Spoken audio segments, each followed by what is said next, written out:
신시아 앤 보튼, 1949년 5월 아이오와주 마샬 카운티에서 태어난 그녀는 20살에 로버트 보튼과 결혼을 했으며 존이라는 아들을 낳고 아이오와주 셰넌도에서 살았습니다. 로버트는 동네 자동차 대리점에서 일을 했고 신시아도 3개의 아르바이트를 하며 돈을 벌었죠. 그들은 그냥 평범했습니다. 누군가에게 원한을 살 만한 것도 없이 그냥 평범한 가족이었죠. 그런 가족에게 1988년 9월 6일 절대 잊을 수 없는 날이 돼버립니다. 이날 아침 로버트는 자동차 대리점으로 일을 하러 나갔다가 점심시간이 됐기에 점심을 먹으러 집으로 돌아왔습니다. 로버트는 신시아와 가벼운 대화를 나누며 스파게티를 먹고 1시에 먼저 일어나 대리점으로 돌아갑니다. 그렇게 한참 일을 하는데 오후 2시경 대리점으로 전화 한 통이 옵니다. 로버트, 신시아가 아직 출근을 하지 않았어요. 신시아의 상사로부터 걸려온 전화는 신시아가 아직 출근을 하지 않았다는 그녀의 소식을 묻는 전화였죠. 낮잠 자다가 지각하는 게 아닐까요? 조금만 더 기다려보세요. 금방 갈 테니까. 라며 로버트는 웃으며 통화를 마쳤습니다. 그렇게 3시가 넘어갑니다.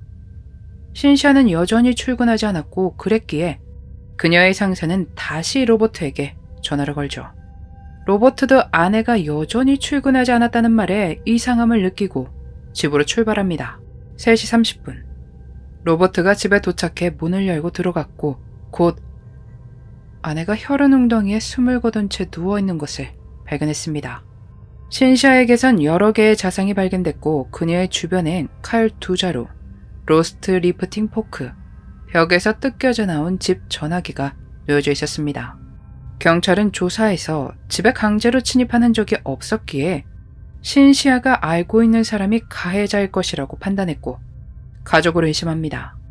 경찰은 남편 로버트를 용의자로 두고 그를 신문합니다. 그를 신문한 경찰은 그에게서 이상한 느낌을 받았습니다. 아내를 잃은 남편이 뭔가 슬퍼 보인다거나 격양된 감정이라던가 이런 게 없는 겁니다. 또 신시아와 로버트의 사이를 조사하려 질문을 하는데 로버트는 약간 방어적인 태도를 보였답니다. 하지만 그의 알리바이가 확인되며 용의자에서 벗어나게 됐죠. 다음은 18살의 아들 존. 그가 신문을 받게 되는데 당시 존은 경찰이 자신을 의심한다는 느낌이 들었습니다. 존은 억울했습니다. 경찰은 나를 용의자로 봤어요. 내가 엄마에게 그런 짓을 할 것이라고 누가 생각을 하겠어요. 라며 호소했죠. 경찰의 의심을 더 부추긴 것이 사건 당일 아침에 존과 신시아의 다툼이 있었다는 것을 존이 털어놨기 때문입니다. 존은 하루 종일 학교에 있었다고 말했지만 정오부터 3시까지 수업이 없었기에 확인에 어려움을 겪게 됩니다. 그러나 교사들이 그가 학교에 있었다는 것을 증언하며 그의 알리바이를 증명할 수 있었고 용의자에서 벗어나게 됩니다. 사건 3일 후 부검 결과가 나옵니다. 4개의 다른 무기로 29개의 자상을 입었고 방어흔 또한 발견됐습니다.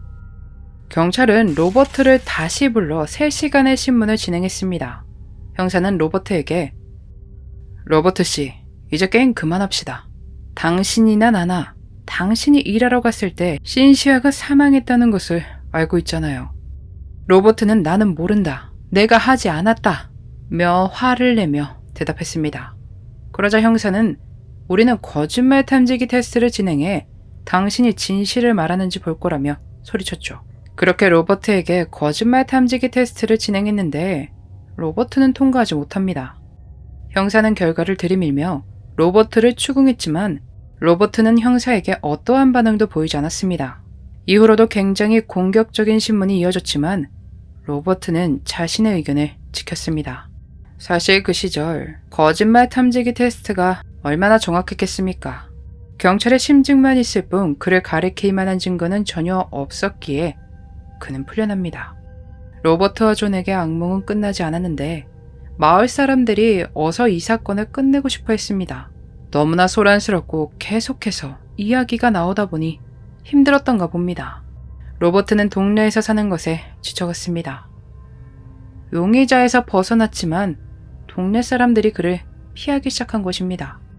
그렇게 결국 존과 로버트가 다른 곳으로 이사를 가게 됩니다.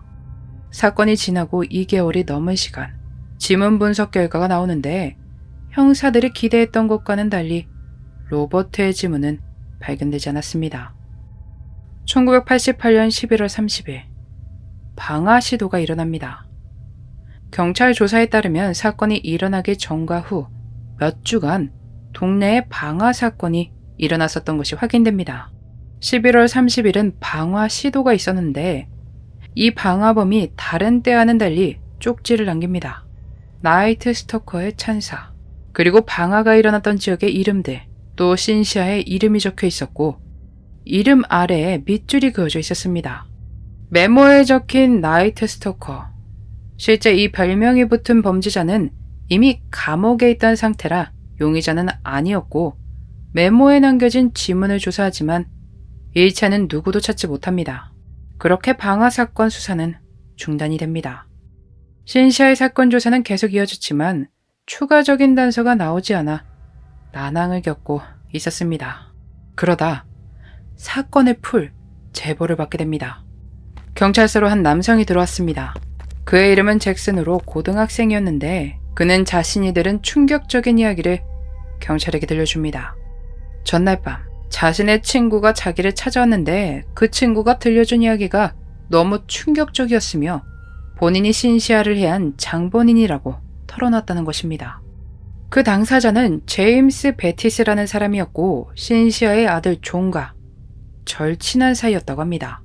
제임스가 자퇴를 하기 전까지 같은 학교를 다녔고 존과 매우 절친이었으며 어느 정도였냐면 제임스에게 신시아 그녀가 두 번째 엄마라고 생각될 정도였죠. 제임스가 제게 자신이 저지른 일을 설명했어요. 심지어 시신의 정확한 위치까지 그려서 보여주기까지 했어요.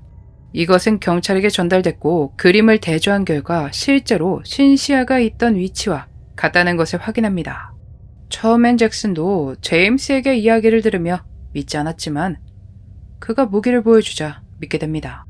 얘가 진짜 저질렀구나 라고 말입니다. 경찰은 제임스 베티스를 불렀고 신문을 시작하는데 방화는 인정하지만 신시아 사건은 인정하지 않았습니다. 잭슨에게 그런 이야기를 한 적 없다며 말이죠. 그러나 지문 채취와 거짓말 탐지기를 시작하며 더 이상 주장을 이어가지 못합니다. 그 결과에 대해 제임스 베티스에게 전달하자 결국 흔들리게 됐죠. 그는 그날을 회상했습니다. 1988년 9월 6일 제임스는 동네를 걸어 돌아다니고 있었습니다. 걸어다니며 본인 아버지를 생각하며 분노를 하고 있던 중으로 그를 얼마나 미워하는지에 대해 생각 중이었습니다. 근데 이 분노가 본인도 컨트롤이 되지 않는 겁니다. 그는 그 분노를 표출하고 싶었습니다. 본인이 정말 누군가를 해할 수 있는지 확인하고 싶었죠. 제임스는 신시아를 찾아갔고 그녀에게 물 한 잔을 부탁합니다. 신시아는 흔쾌히 아들의 절친을 집 안으로 들였고 뒤돌아 부엌으로 걸어갔습니다. 그는 신시아의 뒤를 따라 걸었고 그 다음 주방의 칼을 사용해 범행을 저지릅니다. 본인 소유의 주머니 칼도 사용했으며 그것을 다리 아래 버렸다고 진술했고 경찰은 그것을 찾아내 혈흔과 지문을 확인합니다. 형사는 그가 실제로 아버지에게 무슨 짓도 못하니까 자신이 일을 저지르기 좀 더 손쉬운 상대를 찾은 걸 거라고 이야기했습니다. 제임스 베티스는 1989년 2월 2일 1급 사람을 해한 혐의와 3건의 방화 혐의로 기소되었고 1989년 11월 13일 종신형을 선고받습니다. 아들의 친한 친구였기 때문에 그녀는 제임스 베티스를 더 잘 챙겨줬을 겁니다. 왜 아버지에게 화난 것을 엄한 곳에다 푼 걸까요? 개인적으로는 제임스가 존의 가정을 부러워해서 질투했던 것이 아닐까 생각됩니다. 제2의 엄마라고 생각할 정도면 정말 친절했던 것 같은데 그런 부분에서 은연중에 질투를 했었던 게 아닌가 싶습니다. 여러분은 어떻게 생각하시나요? 여러분의 의견 댓글로 남겨주세요. 제2의 엄마라고 생각할 정도로 자신에게 잘해줬던 사람에게 너무나 큰 배신으로 돌려줬습니다. 또한 한 가정을 풍비박산을 냈죠. 그들이 겪은 일이 너무 크지만 존과 로버트가 조금이나마 마음의 위안을 얻었으면 좋겠습니다.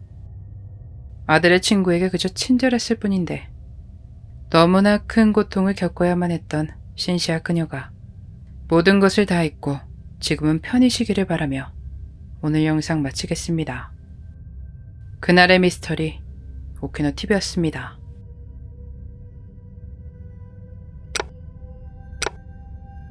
마지막까지 시청해주셔서 감사합니다. 좋아요와 구독은 저에게 큰 힘을 줍니다. 오늘 하루도 수고하셨습니다. 좋은 밤 보내세요.